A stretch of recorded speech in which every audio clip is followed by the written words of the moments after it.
The great Sug Sutton is here. We are talking about her career, about Moolah Kicks and her new role as ambassador, and much more. Locked On Women's Basketball starts now.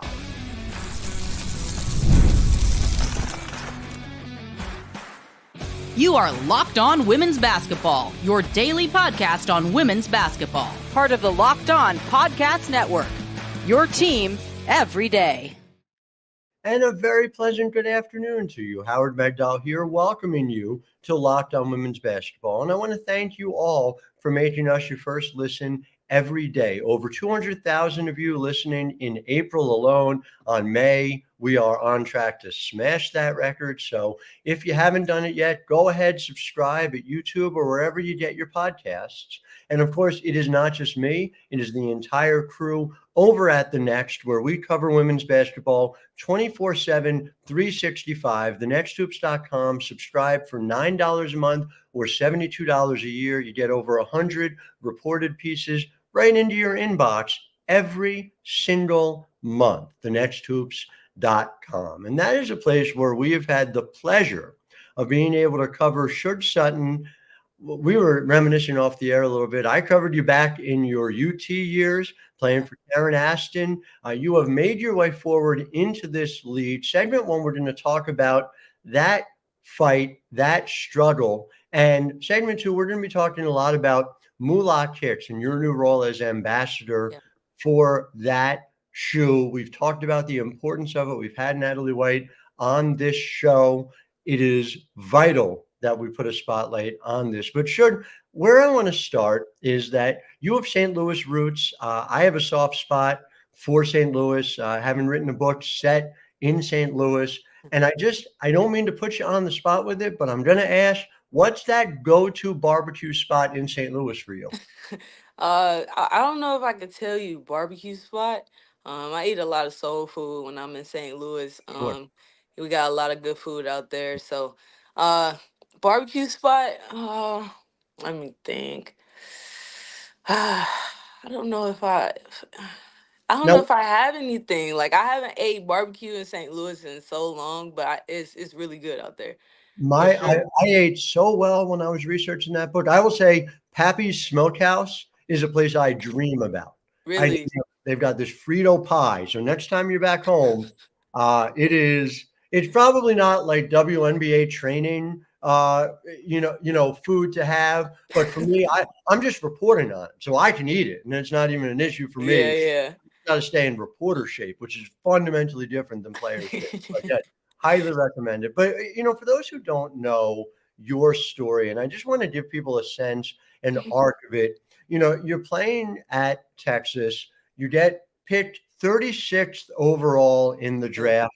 It is hard as a first round pick to make rosters in this league, but you have persevered. You have played both here and overseas. My favorite stat about your career to date is the fact that last year the league had 40 games scheduled for the first time, and you played all 40 games. Just from the perspective of thinking about what you've accomplished, where does that rank for you? How proud are you of that, of being an ironwoman last year?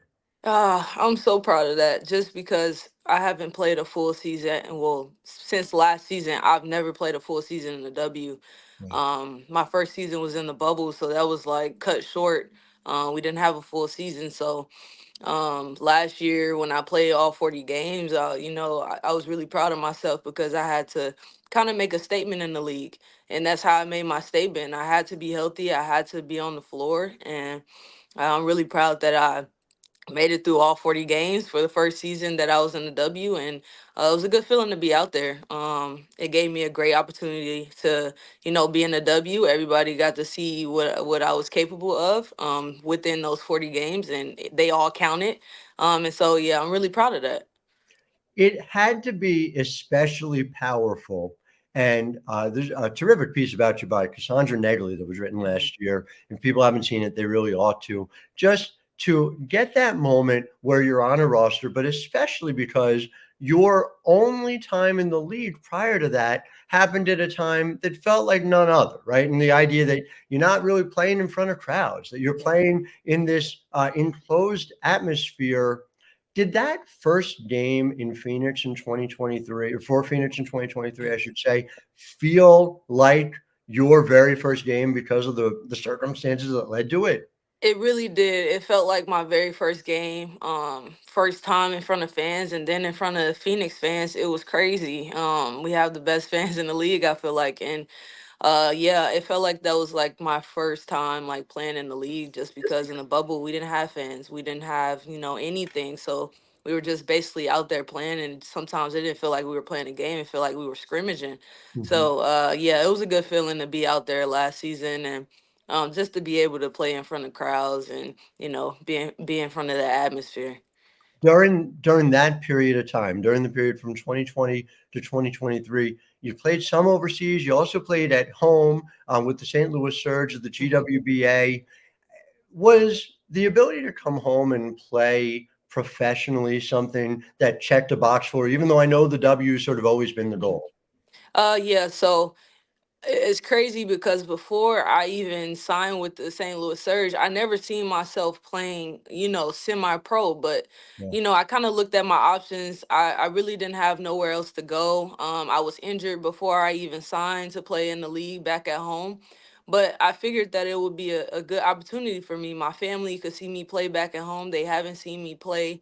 Some of them haven't seen me play since high school because I'm always overseas or I'm never in St. Louis. So it's a good opportunity for my family just to be there to support me. For my grandmas, haven't watched me play since high school, so it was important for me in that aspect. I just wanted to, you know, play in front of my city, make my city proud. I think that's most important for me is just to continue to inspire people from my city that don't have the opportunities that I have.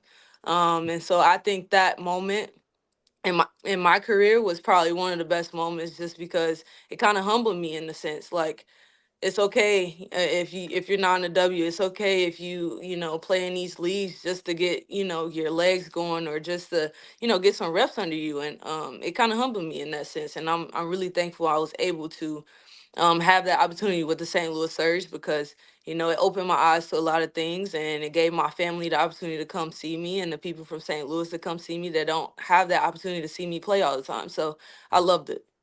Ultimately, and this is sort of a bigger picture thing, you're looking at a league where it's 144, and we know it's not even really 144 Hmm. because of the number of teams that carry 11. I've just, as a point of personal privilege, I saw you play in college and understood you are a WNBA level player. Yeah. And so knowing that and understanding that, and I'm sure you do, and I know you do as well, when you see expansion coming, when you see the fact that we're going to see those, at the very least, roster spots expand in two new Yeah. cities, whether or not a new CBA leads to larger rosters, and there ought to be, in my view, that as well. Do you take a certain sense of satisfaction from you were able to show, you were proof positive that there need to be more Mhm. roster spots, the talent level up and down this league is sufficient to more than support expansion? Absolutely. I'm really happy that the expansion is coming. Just because of my journey. My journey wasn't easy. I was cut from, Washington Mystics 3 times. And I didn't get that opportunity until 3 years later with the Phoenix Mercury. So, the expansion will help players that, have that WNBA. They have that, caliber of talent to be in a W. And so some of these players aren't getting that opportunity because we don't have roster spots. We don't have, but the expansion will give us that. And I'm really excited to see that we expand and that we have more athletes to make a WNBA roster and that everybody gets that opportunity because everybody deserves it. These players in college are really good these days. And it's continuing to grow. And I'm really proud that we're getting that opportunity, and I'm happy to see that. It is a wonderful thing to see. Yeah. I obviously want to talk to you about the triple double because that is very exciting. And we want to talk more Moolah Kicks in segment Hmm. two as well. Back with a lot more with Sug Sutton. But first, Locked On Women's Basketball is brought to you by FanDuel. And FanDuel has an opportunity right now to new customers. You can get $150 in bonus bets with any winning $5 bet. That's $150 to bet on spreads, money lines, player props, and more. It is the NBA playoffs. The NBA, for those who don't know, it's the National Basketball Association. So it's like pro basketball, but for men. I hadn't heard a lot about it. I understand that it's like the little brother league of the WNBA. Is that right, Sure? Do I have that right? The Yeah. little brother league? Yeah, I thought so. So their playoffs are going on right now. The NHL is happening as well. But of course, most importantly, the WNBA, which you can bet on at FanDuel too. So visit FanDuel.com/locked on and make every shot count. Again, that's FanDuel.com/locked on for $150 in bonus bets with any winning $5 bet. I think they're called the Suns in Phoenix. I don't know. I have to look into it more. So that's Yeah. might be related to the Mercury in some way. We'll have to look. Yeah. I can't Um, remember what they're called. who knows? Who knows? But more importantly, back to the Mercury and Sug Sutton here in segment 2. And again, Moolah Kicks, I just sort of give it to people up top. Go back and listen to our show we did with Natalie White as well. Okay. But this is a few years ago that Mhm. Natalie White had this idea for a women's shoe built for women's bodies. And Yeah. it seems so simple, so basic, so important. And yet a lot of these legacy shoe outlets are not doing it. It reminds me a lot, honestly, of what we do at the Next, where there's this old mode of doing things instead of centering women. And then, the net result is, of course, that women's basketball gets put off to the side. So kind of take me through, first of all, like your initial understanding of what Moolah Kicks was and, how you got more involved here and to the point where you're an ambassador now. Yeah. So before I even signed with Moolah, I knew about Moolah Kicks and Natalie. She's made a big impact within the women's game. And so I think the biggest thing is just knowing Natalie and her passion for the game. I think that's what caught my eye. Before I even signed, is her passion and what she's doing for the women's game with this shoe that she's designed. And this shoe that she's designed is for a woman's foot. And so I was very interested to, see and know about everything that's going on. And I think what kind of brought me and brought my attention to her was, just everything that she has to do with the women's game and her commitment and passion to growing the game. And when I got the shoe, it was a no brainer. Like I was all in. I was all in with Moolah Kicks. The shoe is just super comfortable. Mhm. It's everything that I thought it would be. And it's crazy. Even before I got in the W, I would look at Moolah Kicks and what she got going on. I think it was after my senior year of college, and it was my first year with Washington Mystics, and kind of just thinking about what I wanted to do as far as shoe deals. Like that was always a dream come true. And so like I always think like who would I start with, and that's when I started to look into Moolah. I never reached out, but it was always a thought, and something that I wanted to do within, when I talked to my agent. So, it all worked out. I'm super thankful that I'm, a part of Moolah now. And it all came full circle, and I'm really excited about what we have moving forward. The health of athletes is the most important thing to Hmm. my mind that anyone, any league, the NCAA, you name it, can invest in. And at a moment where we know that ACL tears are dramatically, and by a factor of anywhere from 4 to 7 times, based on which study we look at, is a dramatically bigger problem for women in basketball than men in basketball. It sort of blows my mind that there aren't looking at root causes from more corners of the world. When you are playing in those shoes, and I know you can't kind of quantify it, like for you personally, gee, this is easier, or this, there's not like a guarantee, but I just wonder, like, does it give you a certain peace of mind to know that as well, that there is a design with you specifically in mind? Absolutely. I'm really big on like my basketball shoe like fitting my foot, and I have a certain type of foot, and I don't think people realize that women have like a certain type of foot. They're super narrow, and Moolah Kicks, they fit that. Like before I wore insole in my shoe, in my basketball shoes, just because I had to have a shoe that fit my type of foot. Hmm. But when I put Moolah Kicks on, I didn't even have to use my insole. Like it just automatically fit. It was comfortable. Everything was just perfect. Hmm. And I've never had a shoe like that. So that's what caught my eye too. I'm like, this is crazy. Like I've never had, a shoe that, I automatically put on. I could go work out and I don't have to put an insole in. I don't have to pay the extra money or have to ask, our medical people for insole.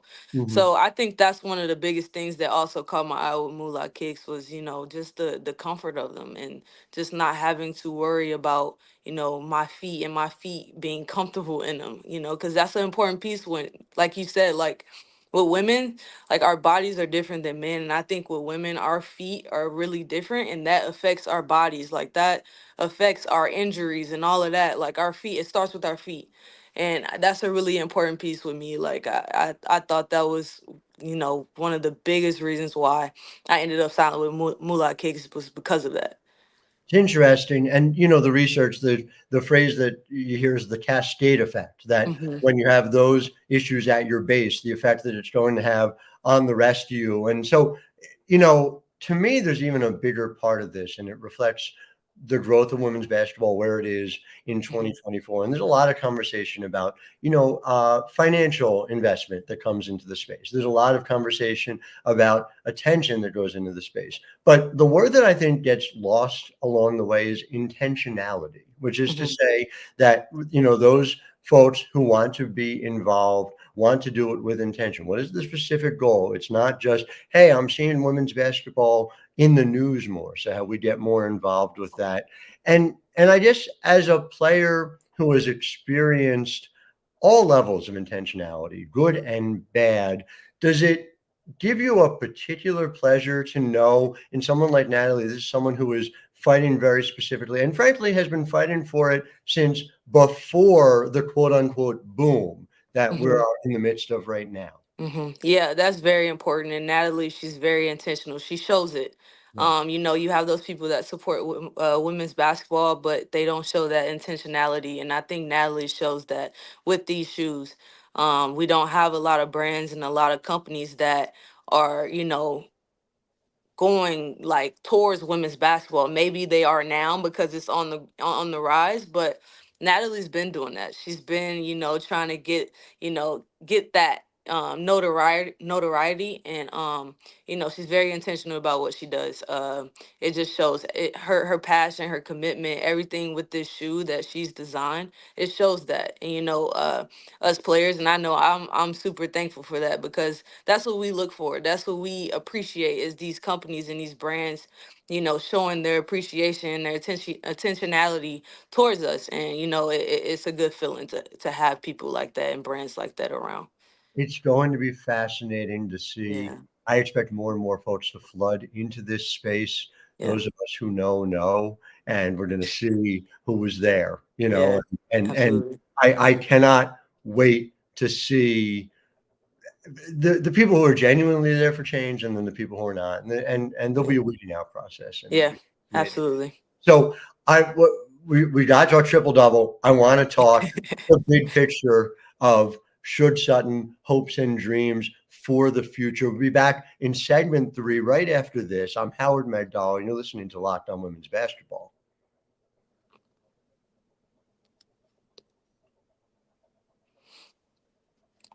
Back here in segment 3 with the great Sug Sutton. And so, all right, I'm going to just ask you to put us in this place. It's September 8th, 2023. You're facing the Las Vegas Aces, who are on their way to their back-to-back championship. What was that day like, and how affirming was it to not just be the player you were last year, but to put up a triple-double. This is something that has not been done more than, I just Liz Thomas does it every day, but generally speaking, it's like not very often throughout WNBA history. Mhm. That day it was super special. I didn't come in thinking I was gonna drop a triple double. But I always, came in and optimized my opportunity every time I win the game, every time I got that opportunity to be on the court. And last season I had a lot of opportunities, and as I got all those opportunities and I continued to play more and more, I continue to gain that confidence that, any player would, dream of having been on the floor in a WNBA game. And that day, we were in like close to the ending of the season, and I just came out and was just confident, more confident than I've ever been. And I think that just came from continuously having those reps throughout the season. And like I said, I didn't come in thinking I was going to drop a triple double, but I was just trying to do everything I could for my team, like I was every single game, and just trying to show what I can do every single game. And that game, it just everything came out, everything that I could possibly do. It came out, and that game and that whole situation was super super special because it just showed the type of player that I am and what I'm capable of. I just want people to understand that this was obviously a high point for you, but for our listeners at home to understand, this was the normal for Sug Sutton in 2023. It was not even your season high in assists. Yeah, It was among the season high, but you had 11 against Vegas, you had 10 at Minnesota. That was a yeah. playoff team. You had 9 at Dallas that ended up Mhm. in the semis. You had 9, I remember it, I was there for it, at New York as Yeah, well, a team that made it to the finals. So it seemed like you saved your best for the very best competition. And I yeah. just wonder, like inside of you, do you think there's that extra gear that when the lights are at their brightest, that you find a way to shine even brighter? Yeah, I think I definitely have that. But every single game I just try to give it all that I can, and everything that, I've worked super hard for, I just try to put it all out on the floor. And that game, everything just came to light. Everything that I've put into this game, all the work that I've put in, it all showed that game. And it showed throughout the season, but everything that, it all came together that game. For you, and again, for me, it just feels like just yesterday we had Karen Aston on this show, and she was talking about, gee, our team is in good hands. We are putting the ball in the hands of Sug Sutton, and she's going to run things for us. Hmm. Did you have any way of picturing, because your arc has been different and in some ways more challenging Yeah. than, again, frankly, I think it should have been. Hmm. But did you dream to get to this point? And that was about 5 years ago. Yeah. Now, what is your arc for the next 5 years as you're kind of speaking it into existence? Yeah, my next arc is, my all-time goal is to, be an all-star, win Yeah. a championship, be one of the best point guards in the W. And I hope that within 5 years I can at least check off two of those out of three, but hoping three. But I have high goals for myself, and I think that when I set those goals, that's important because it pushes me every day to get there. So I have high hopes for myself. I know the people surrounding me, my support system, they do too. So that's what keep me going. That's why I keep, pushing every single day to be the best that I can be. Our listeners need to understand you bet against Sug Sutton at your peril. So thank you for your time. I appreciate it. Delightful to chat with you. This is going to air Thank you. on Thursday. And in the meantime, I'll let you go and rest. I'm going to go take a train up to New York to I'll come. see you tonight. I look forward to it. Until then, this is Howard Megdal wishing all of you back home a wonderful day.